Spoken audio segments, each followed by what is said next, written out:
Hi there, welcome to this Sunday edition of This Is Exclusive, in which we are going to bring to you the fight for survival of a Michelin-starred Indian restaurant in the heart of London, in Soho, and how they are trying to salvage a legacy of not just their food, but of British-Indian relations going back a century or more. Perhaps it's the oldest Indian restaurant outside of the country, and or Indian cuisine restaurant outside of India, and their fight for survival is worth taking a look at. That's our focus, as also of course bringing to you latest on what's happening on the encounter front in Jammu and Kashmir. A big catch there, it seems the security agencies have got. That's our focus. Number two, let's begin with the headlines.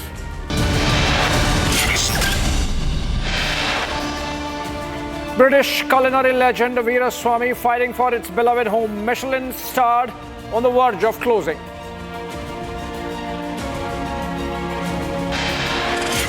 Outrage after African British man eats chicken inside ISKCON's veg restaurant in London.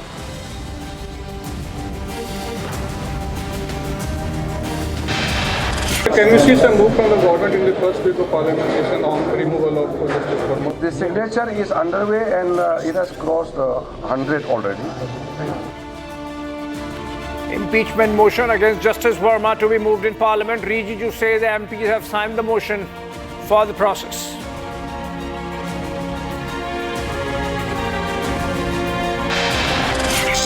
China provokes again, begins construction of $167 billion mega dam on Brahmaputra.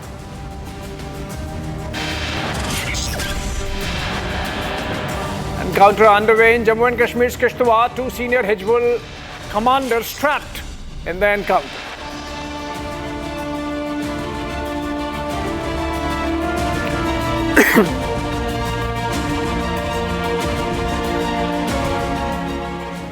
All right, let's begin with this encounter that's been going on between security forces and terrorists in Kishtwar.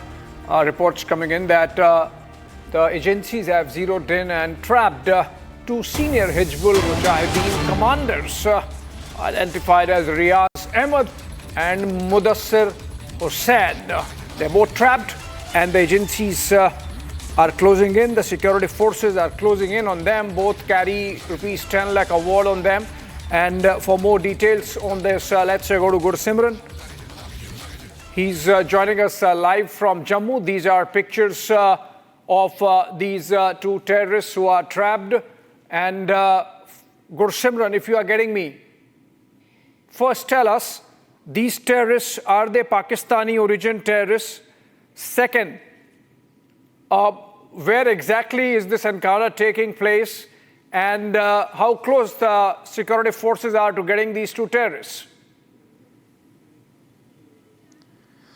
See, Abhishek, if we first speak of these two terrorists who have been trapped, these are the Hizbul Mujahideen commanders, A++ category. They have been designated after two major killings they have carried out. First killing was of Ajit and Anil Parihar, two brothers of the Bharatiya Janata Party, two leaders.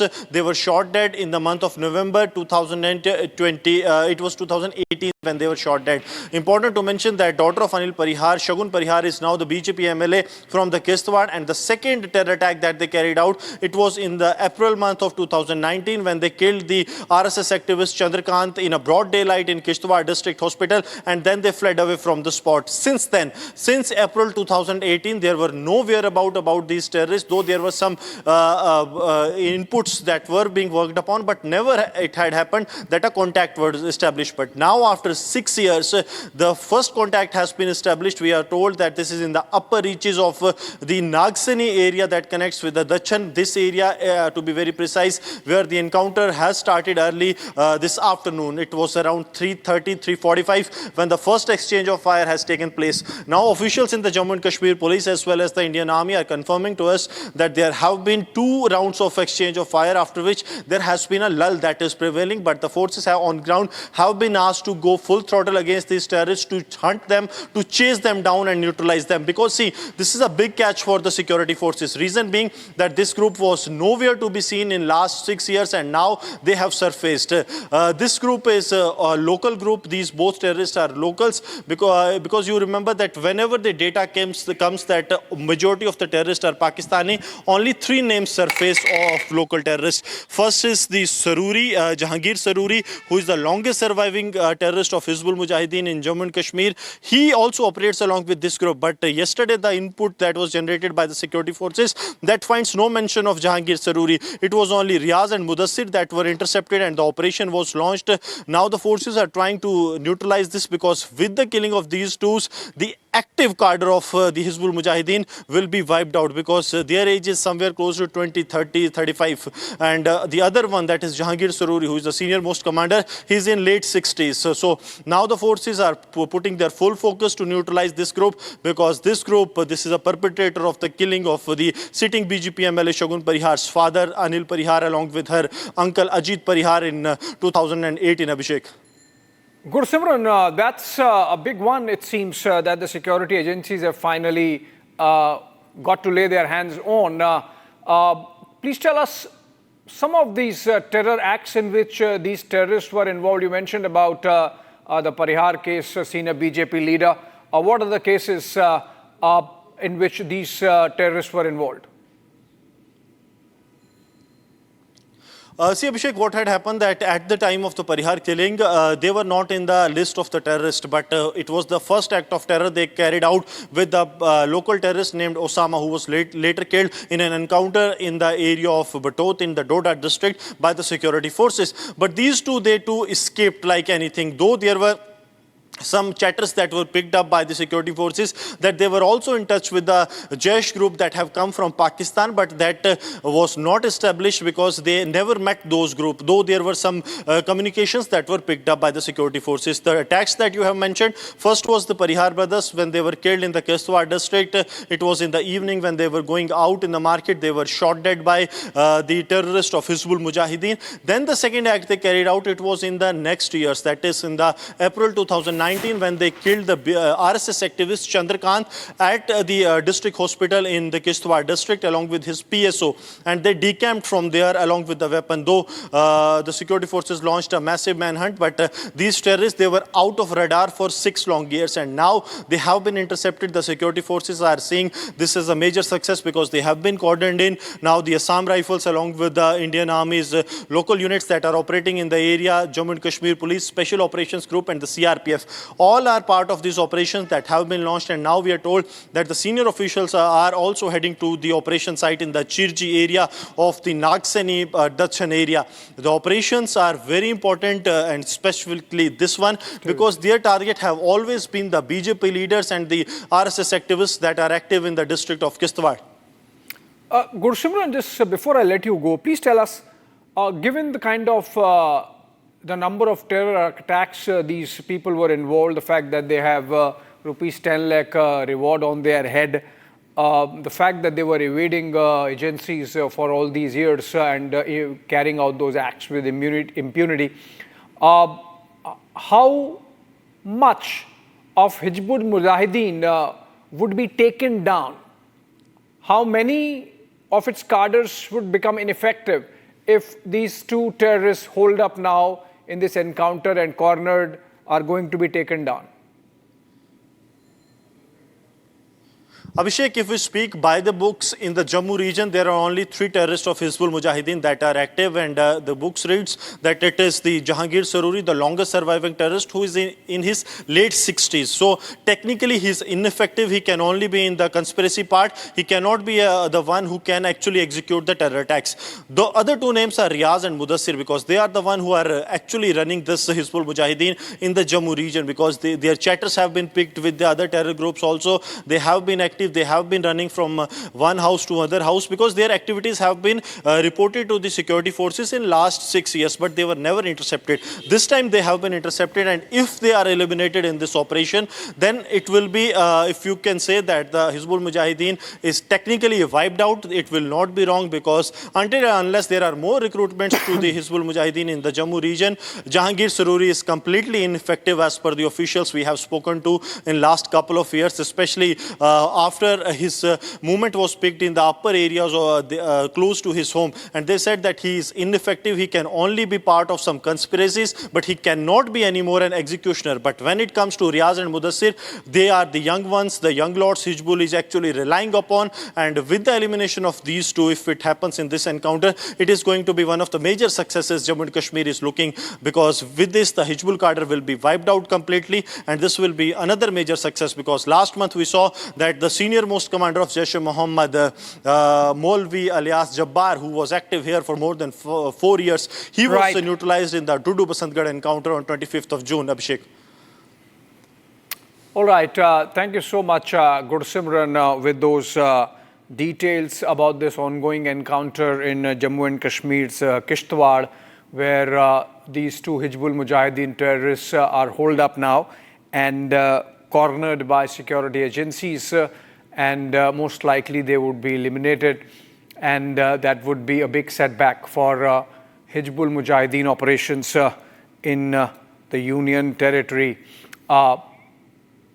Moving on for now, and to an interesting development taking place in London. Veeraswamy is a legend in British culinary history, now fighting to stay put. The legal case between the restaurant and the Crown Estate hinges on the latter refusing to extend the lease where Veeraswamy operates. The Michelin-starred restaurant has received a mail from the Crown Estate emphasizing that it could not extend its lease beyond June. As the Crown Estate declines to extend the lease, its co-owner Ranjit Mathrani has approached a court. Legal decision next year will determine if this nearly 100-year-old restaurant stays or relocates. So let's look at the facts, and then one of those owners would come with us and have a conversation on the other side. Take a look.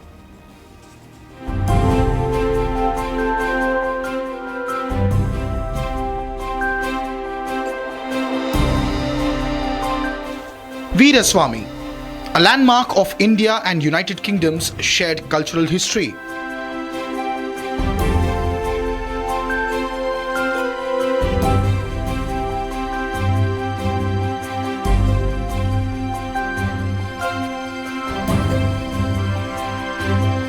From Jawaharlal Nehru to Sarojini Naidu, from stars like Charlie Chaplin to royalty like Prince of Wales, all have visited Veeraswamy in London. It's not just one of the oldest Indian restaurants in the United Kingdom, but probably one of the best too, since it's a Michelin-star restaurant. While Veeraswamy is set to celebrate its 100th anniversary next year, the Crown Estate, a public body which manages the lands belonging to the British Crown, have decided to not renew the lease of the restaurant. The Crown Estate is claiming that they need Veeraswamy's ground floor entrance, leaving the restaurant without any access and hence forcing it to close down. The iconic restaurant has approached the court. However, any relief from the court is a far-fetched outcome so far. In the meantime, the restaurant is offering to pay extra rent and has come up with an alternative solution, but the Crown Estate hasn't agreed. Veeraswamy's owners term the action against it as cultural vandalism and are surprised by the hesitance of the Crown Estate to come to any understanding with a restaurant with such a long legacy. They only hope public support and government intervention. While a petition to protect this cultural relic has amassed 17,000 signatures in London so far, will this be enough, or should the Indian government too step in for UK's oldest Indian restaurant?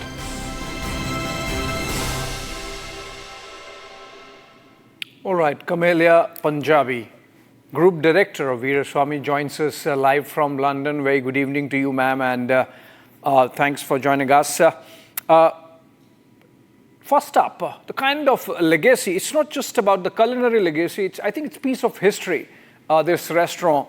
And have you not been able to communicate that aspect very well to the authorities there because of which this is happening?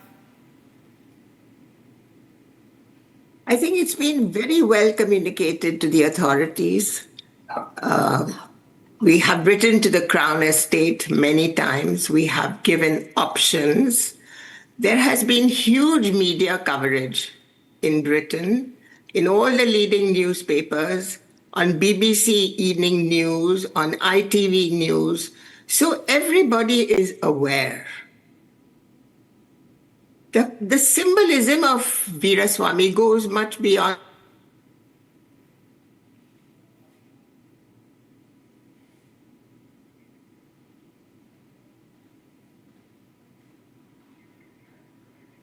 I think we lost the line there with Miss Punjabi, and we'll try and reconnect.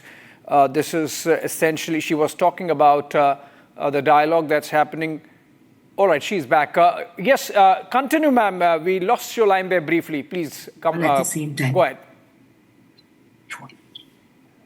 Yeah, start.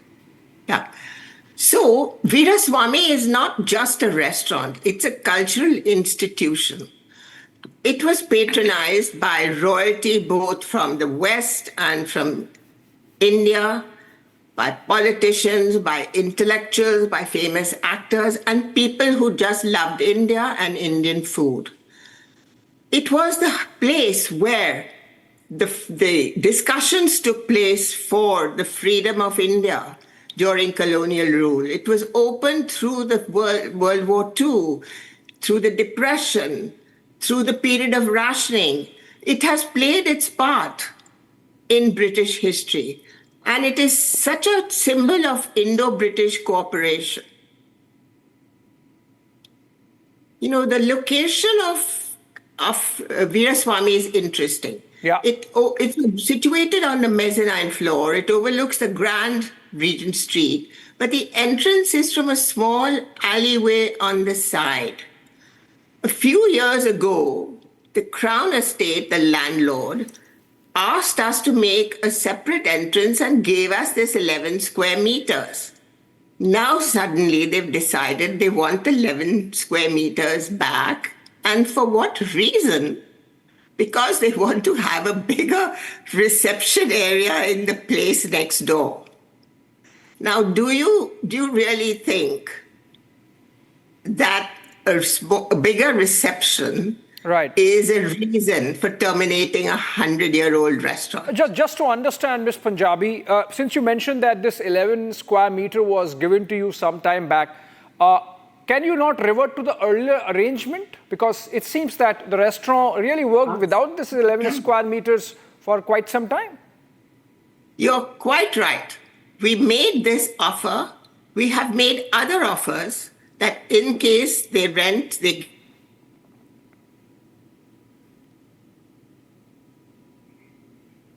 I think again some network issue there. Can we connect again and get back to the conversation? Interesting bit about the legacy of a Veeraswamy restaurant, India's oldest restaurant in London. Okay, she's back. Go ahead, ma'am.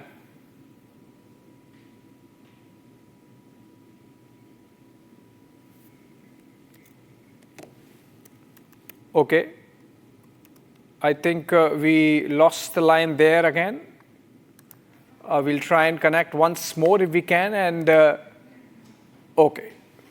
So if you're back, ma'am, if you're getting me, what are the options that you have given to the authorities so that some way could be found out of this without actually getting the restaurant to shut?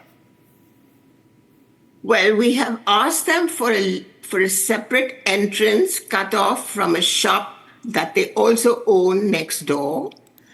We have offered to pay them a higher rent to compensate them for the fact that they will have a smaller reception. We have suggested they could move the reception to the first floor, which is very common in London. And we have even suggested that out of the 11 square meters, we will return them a part of the space, but retain just enough to have our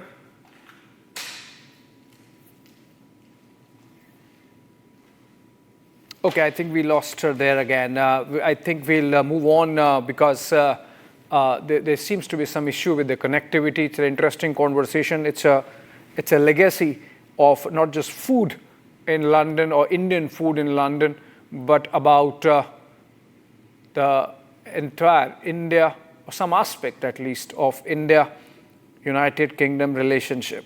And with the kind of clientele that has been there from the likes of Pandit Jawaharlal Nehru and Sarojini Naidu to stars like Charlie Chaplin, Vivian Leigh, King Hussein of Jordan, King Christian X of Denmark, Prince of Wales, all those big names. But at this hour, at least, it seems the bureaucracy getting the better of everyone. All right, moving on for now. A 15-year-old girl was set on fire by 3 miscreants in Odisha's Puri district earlier today. She was airlifted to AIIMS Delhi, where she's receiving treatment, but her condition continues to remain critical. Remember, this is second instance in a week of a girl student facing this kind of situation. In the first one, that was a case of self-immolation. In this case, 3 assailants actually putting her on fire. Let's try to understand what's the case about, why these things happening in Odisha so often. Shambu, in fact, joins us live from outside AIIMS Delhi. Shambu, first up, what's the situation of the victim? Is she critical, or if you have spoken to the doctors, are they suggesting that they would be able to save her?